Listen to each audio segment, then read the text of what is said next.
What's up, everyone, and welcome to the very first episode of a podcast about nothing. Let's talk like adults. Were we supposed to do that at the same time? It's okay. We'll get used to it as the weeks go on. All right, so I'd like to introduce myself. My name is Fran. Some of you guys might watch my videos online. I go by franalations as well. And let's go around. I'm just one of the hosts, so let's get into everyone else. I'm Ray. I'm not on Instagram. I'm not on Twitter, so don't find me there. Yeah.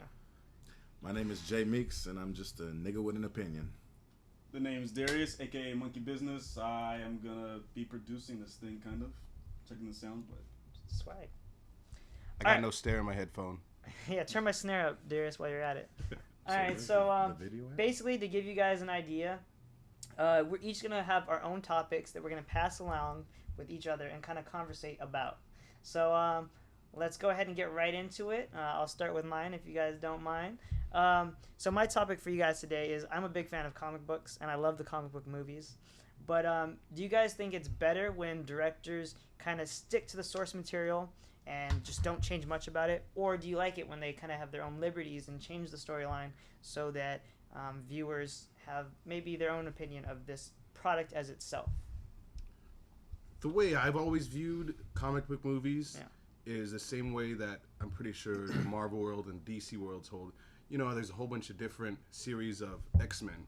Every X-Men series is not the same, or every Batman series is not the same. I just take the comic book movies as a different universe. So it's not... So it doesn't... The director can be as creative as they want with it and just do whatever the hell they want and not really worry about it. Yeah. I mean, I definitely agree with that, too. I think it's awesome when they take their own liberties with it, personally, just to get another perspective of the stories we love. Mm-hmm. Yeah. I think that these people should go ahead and make them geared towards a more adult audience, being that most of the people who grew up with comic books are now older generation, and these are the people that's going to be watching the movies and going and might be taking the kids, might not be, might be going with just their significant others or whatever, just a group of friends. If they gear the movie towards that age group, making it a more mature movie, then I think they'll get a lot more sales that way. Or not really sales, but critics will review it more better than just if they make it kid friendly. To give you guys some perspective, right now we're looking at a big screen monitor of ourselves. So if you see us staring straight ahead, that's exactly what we're looking at. We're not looking off into empty space. to be honest, I kind of I don't mind them making their own little tweaks about it, but there's certain tweaks that I don't really care for. Like, I don't know if you guys ever seen the show Arrow. Like, I want to see. I haven't seen it yet. Like, one of the characters, the Canary, is actually... I didn't know people watched that show. I watched that show. It's pretty popular. Yeah, I watched the Cape. Cape. Pretty popular. Yeah, and it's on Agents of Netflix S.H.I.E.L.D., too. So. Anyways. It's on Netflix, too. Yeah, so you can catch up. Like mustard. They have the Canary. You guys know the Canary is? Yeah. Blonde chick, whatever. She's played by Laurel's sister. But in the actual the comics, she's actually played by Laurel herself. So they kind of switch who plays who. Yeah. So if you follow comics at all, it kind of throws you off. But it's just kind of... That's kind of to that point, I'm not a huge comic book reader. I'm a huge comic book movie fan, though. I've never read a comic book in my life. Not even the free comic book that you got on Free Comic Book Day when you're there to help me out? Right. No, I'm actually going to give that to you because Cool. I just wanted to look at it. He was Cool. being an asshole So, for at least a week. In Iron Man, the third Iron Man movie, I know a lot of huge Iron Man fans of the comic book. They were really upset that the Mandarin was a fake actor or whatever, because apparently he's supposed to be Iron Man's Joker, like Batman Joker. He's supposed to be the Joker to Iron Man. So people are really mad about that, how they kind of downplayed the importance of his role to the story. So I guess in those sort of senses, I would kind of want it to stick more to the storyline. But I mean, tweaks here and there, like you guys said. Adult audience, I love that. Like the new Batman series with Christian Bale was ridiculous, just ridiculous. You think gearing it towards an adult audience can kind of depend on the actual comic book they're portraying? Yeah, but then that's what we're talking about, the creative direction with the director having their own spin-off on it, and the Marvel Universe having different kind of looks to it, not just one specific Spider-Man. Each writer, they have like a each spy movie, has a comedy, a different version of Spider-Man, and whoever has the best geared to that audience will play more favorable. One thing I wanted to mention too, you had mentioned Christopher Nolan. There's a new trailer that just came out. I'm blanking on the name of the movie. Oh, Interstellar. That looks so crazy. You guys should definitely check it out. Yeah, you guys show too. it to us. You should have told us before the show. Yeah, that movie looks crazy. It's just if space you've never travel. seen it, take a look right here. We'll post a link right Yeah, there we'll put a for you. link in the description or an annotation. What is Interstellar about, anyways? It's a futuristic movie. It's actually kind of present day, but in like fictional world or whatever. And so basically, we use up all of our resources, and so at this point, we have to go travel and find something else, something better for humanity to survive. So it's just the viewpoint of one father having to leave his kids, and they're all sad. They don't really understand it, but he's doing it for the betterment of mankind, not just himself. I'm excited. That shit looks So really it's kind of good. like that one guy who had the chance to go to like the Mars or whatever. Go to Mars. The Mars. Go to the Mars. Go to Mars. Not Mars. The Mars. Yeah, And the then he Earth, like the Mercury. The Mars. he like has to leave his fiance or his wife or whatever, and she's like, "Don't leave me." And he's like, "This is a chance to go to Mars, though. Fuck you. Like I'm going." Yeah, in this case, I don't think he doesn't even want to do it for the chance. Like he's already well known for other like engineering purposes, but he's the best possible one to go travel. So he's giving up his life basically. It looks awesome. Oh man. That actually sounds pretty crazy. Yeah, and Christopher Nolan. So like Yeah, swag. anything he touches is pretty much gold right now. Yeah. But yeah. On the comic book thing, I just popped up into my head. What do you feel about comic book movies? Because comic books are originally meant for children. Yeah. Comic book movies these days not necessarily geared towards children. They're geared towards young adults and adults. And I say even comic books nowadays. Some. Well, yeah, like Especially graphic Walking Dead, novels, Thief yeah. of Thieves. But that's the whole thing that I was trying to explain is that comic books, you said, were originally meant for children. Right. But they were meant for the children of that era.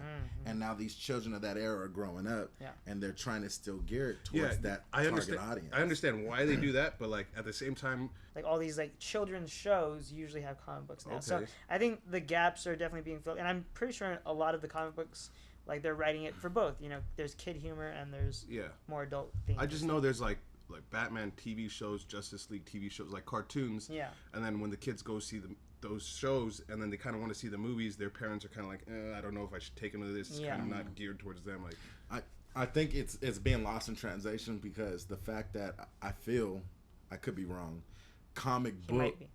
I might he's be probably wrong. wrong. Comic books are no longer for this new generation. We have everything online. We're looking up at advanced technology, gamings and stuff, and children these days aren't interested with words on a book. It's sad to say because reading is so powerful, but they're just interested in games and all that kind of stuff that it's kind of not for them anymore. That's what I feel, and that's what I'm saying. They're trying to stick with the generation that it was in for. the medium. Everything's going digital, and that's also changing the game too. Yeah, I mean, there's even apps for that now. You can, there's an app for that. You can like download comics, and it's the same retail price as the books, which to me makes it like I like a physical copy, but then again, Same. I'm a collector, as you can see back there. What would you be talking about back there? Well, I don't know what you're talking about. over there's Lamps. pops. There's a lamp. Wait, this isn't a blue screen behind us?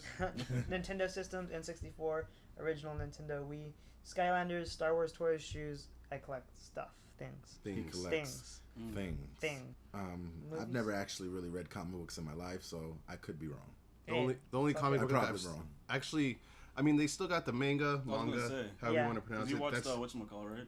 Then, But- then Naruto. That's a whole different story. Yeah, though. it is. It American really comic is. books is not the same You're thing right. as You're Japanese comic books. You're Which is right. also kind of cool because a lot of times like they go either ahead or just totally different ways. Like the Pokemon comic books, completely completely different. Or was the one that you read that you also watched? That's over there. Walking Dead. There you go. Walking Dead. Yeah. I can't see that far. And in a lot of cases, that's what I'm saying, is the directors usually take their own liberties to add stuff. And I definitely agree with it, but when they go way left field, sometimes I'm like, maybe they stick, totally change the story. yeah, It's maybe kinda stick like, a little bit more to it. I can understand character swaps, like for instance, you said one girl is usually a cousin of an uncle, and Yeah. in this case, she's not. So And I understand, like, from scene to scene, like, hey, this might look good on paper, but I think it would look better this way in Right. real life. Like, that makes sense to me. yeah, taking liberties is good. Like totally flipping the script for no reason other than to do it, I don't particularly like. But it depends. And that's why another reason why I feel like I could never get into comic books. Like even as a grown adult now, like I just couldn't Talk like adults.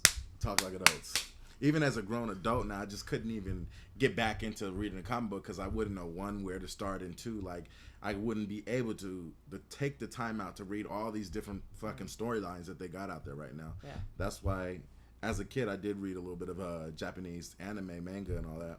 And with their storylines, it was one concrete storyline. You start from here, you finish here. That is the book or the anime. Yeah, they don't really do spin-off mangas. Yeah, and if they do, they're kind of just like a filler episode or filler manga, whatever, side quest and all that bullshit or whatever you want to call it. But that's one thing that I did like is that they stayed on topic.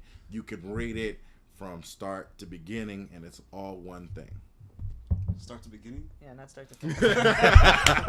Start to end. See, niggas don't read these days, so we only go from start to beginning. You know, I just want to get into something that irks me, but at the same time I understand it, is bandwagon fans of sports teams. Like me being a Clippers fan, people call me bandwagon fan all the time.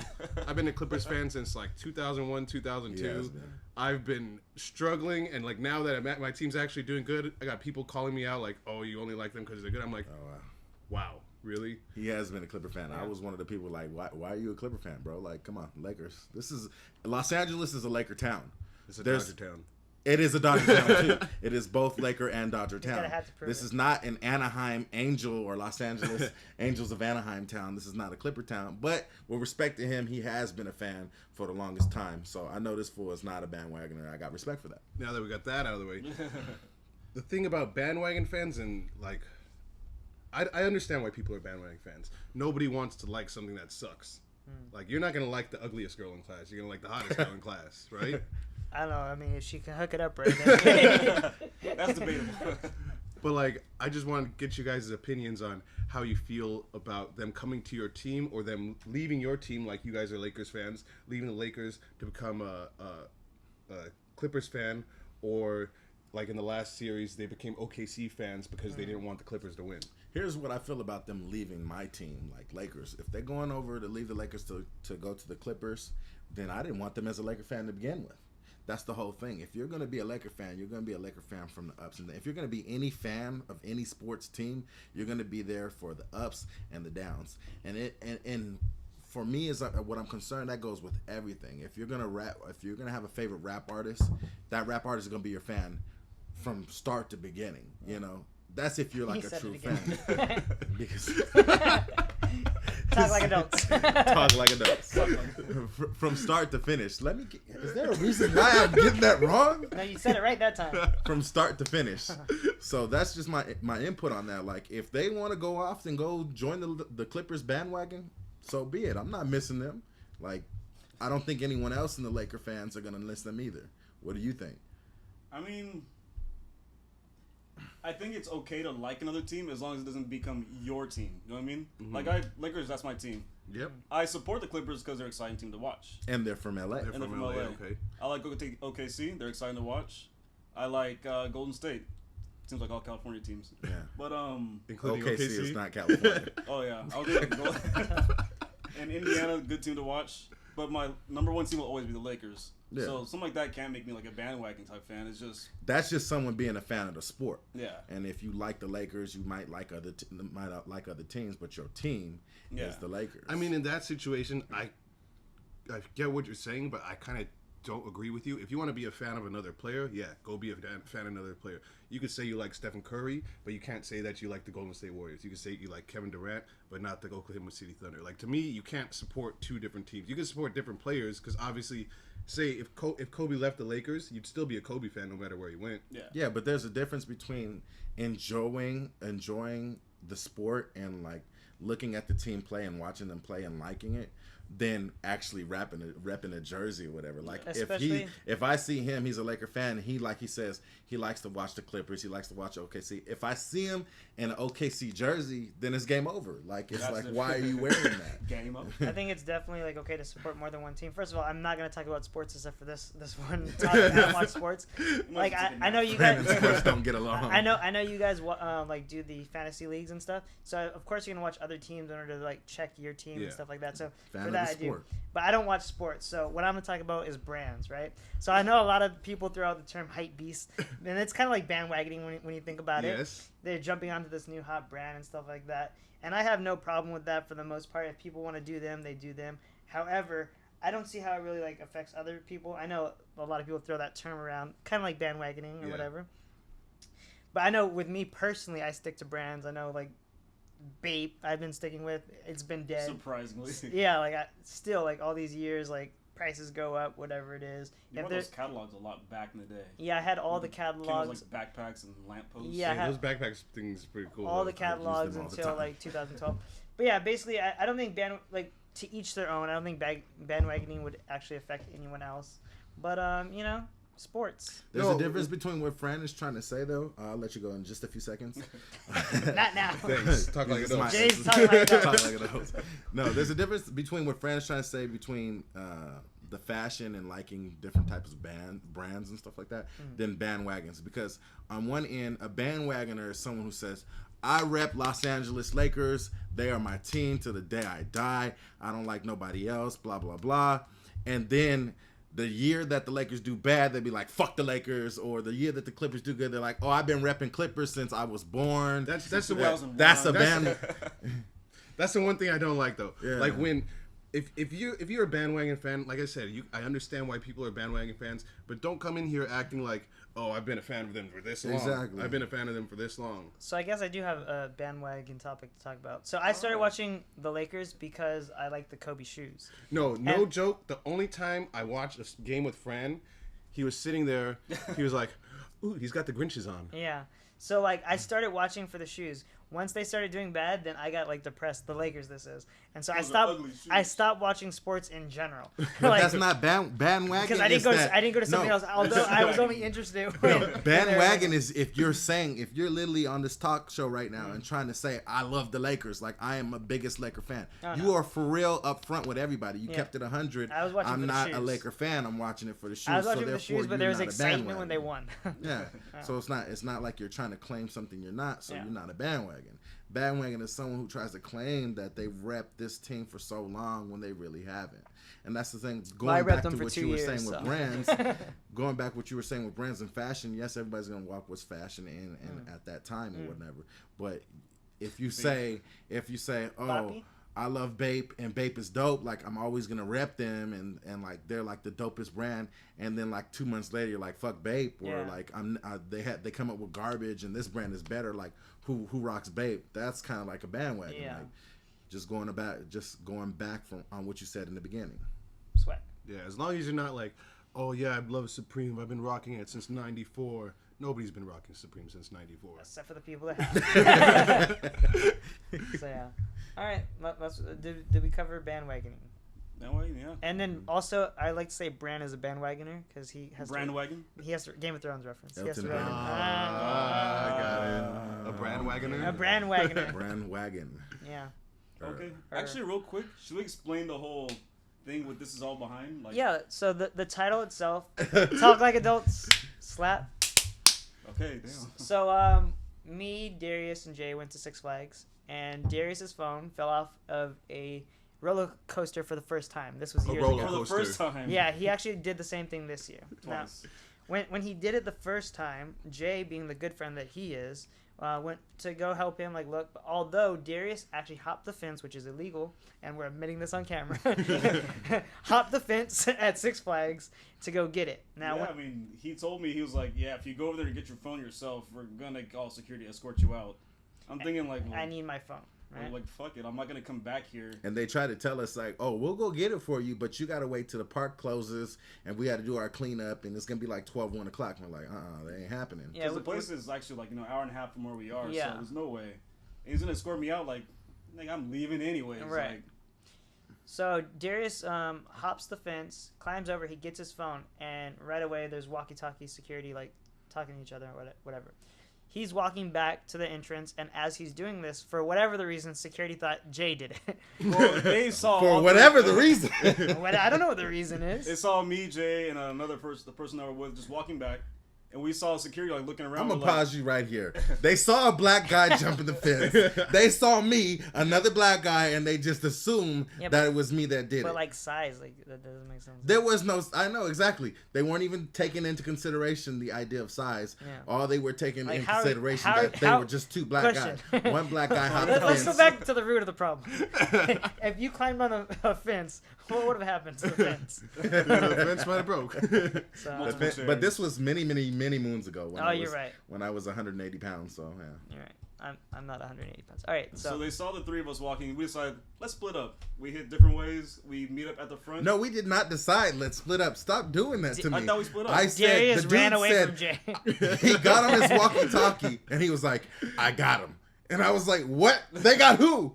So then I tell them. We were walking, and the guy was like right behind us. He was like, "Don't turn around, don't turn around." Yeah, like and then I told him after I heard him say I got him, I was like, "Yo, guys, don't turn around. Just walk fast, because I feel like something's about to go down." And what did they do? Oh, they went down. Wait, they continued to walk slow and just like nothing was happening. After I had warned them something was gonna happen. So then what happened? I remember splitting up at some point. We split up. And then we met up afterwards. So two of us met up. Jay. To literally cut to the chase, the guy in Jay's face, and Jay did nothing. And he's like, "Hold on, we can handle this. Let's talk like adults." And he slapped it. Well, not First of all, you do not need to be yelling at me. Yeah, you do not need to be yelling at me. We need to be talking like adults. And so that's where the show came from. Jay made a security guard shut the fuck up. No, it wasn't a security guard. It was the police. He made the police shut up. He's black. So basically, that's where the title came from. So make sure in the comments below if you enjoy the title, just #slap. #slap. Yeah. So my topic of today has to deal with Wu-Tang Clan. They ain't nothing though. They ain't nothing with, you know. But a while back, maybe a couple months back, I read about how they were planning to do like a traveling album. But this is nothing. It wasn't like they're making any digital copies. They're only gonna have one single album, and they're not even going to put it up for sale. They're going to travel it like an art exhibit.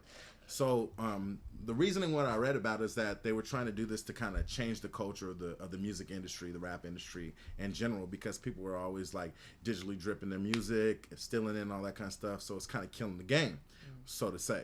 So what they decided is, let's make it art. Like, if you want to go see the Mona Lisa, you have to go over there actually and physically see. You have to buy a ticket to go in and see the Mona Lisa. So that's what they're kind of trying to get at.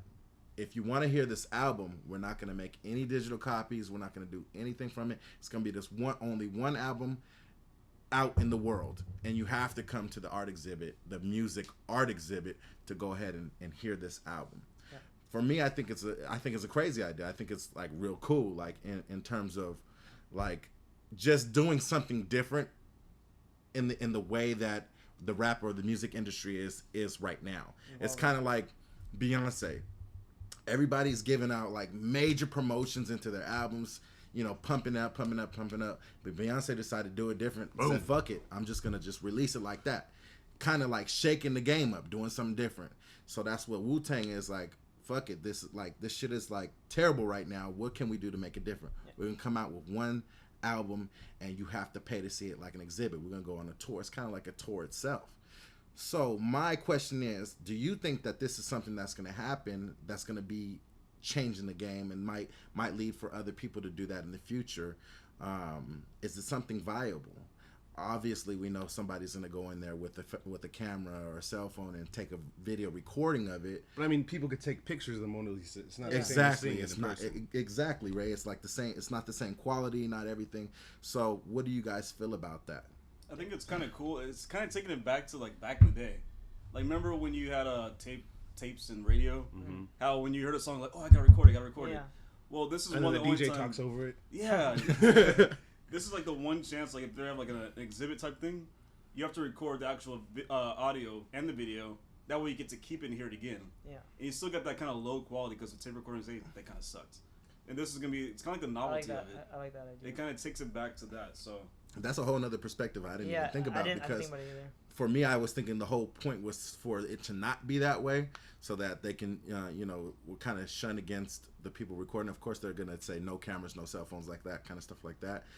But if you think about it that way, it might bring nostalgia to some people, so that might be a good thing. And you're already paying to get in, so you're kind of paying for the show for the itself. product. Yeah. Mm-hmm. I don't like as an art exhibit. Yeah, it's cool to go to. It's cool to listen to, but I don't see it a viable choice for the future of music. Because when I'm listening to music, I'm bumping into my car. I'm not going to an art exhibit to listen to music. I mean, I'd probably go to this art exhibit to listen to music, but when I'm listening, but you get what but you get what I'm saying. Like, I'm bumping into my car. I'm telling my friends, hey, have you heard this new song? Play it for them. I'm doing that. I'm not saying, hey, let's go for a car ride to an art exhibit. It's viable for maybe this one album, maybe another couple in the future from different artists, but I don't think it's viable for the music to go there, because what's going to be playing on the radio at that point? Okay, let me start with this, or counter with this. As a collector standpoint, how does that change? Because if you're a collector, if you're like a popular DJ, if you're just a music collector in general, to be able to say, shoot, I'm gonna purchase this one album, only album in existence, and from a group that's like Wu-Tang Clan themselves, like, to have the only Wu-Tang album of this kind, that's just like something else. I think that's real cool. Yes, I agree. Go ahead, Frank. So I have a few statements going off basically what each of you guys said.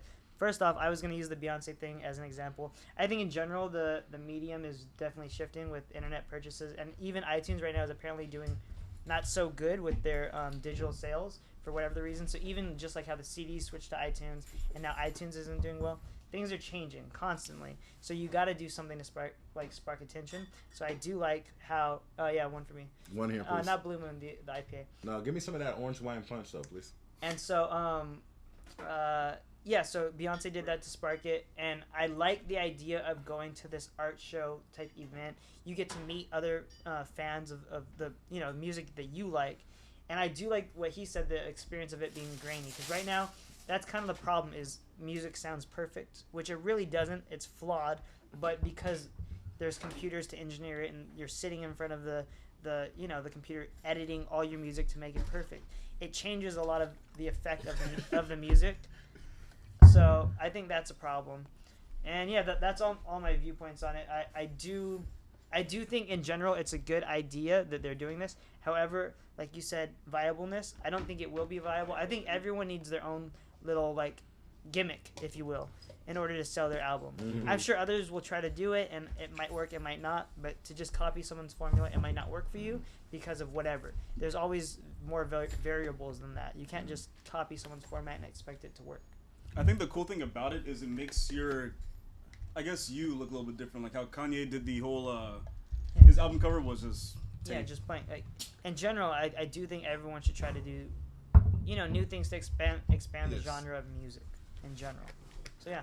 And the last thing I want to point on this topic was, a lot of people say, well, how are they going to make money? How is this going to help them as a group?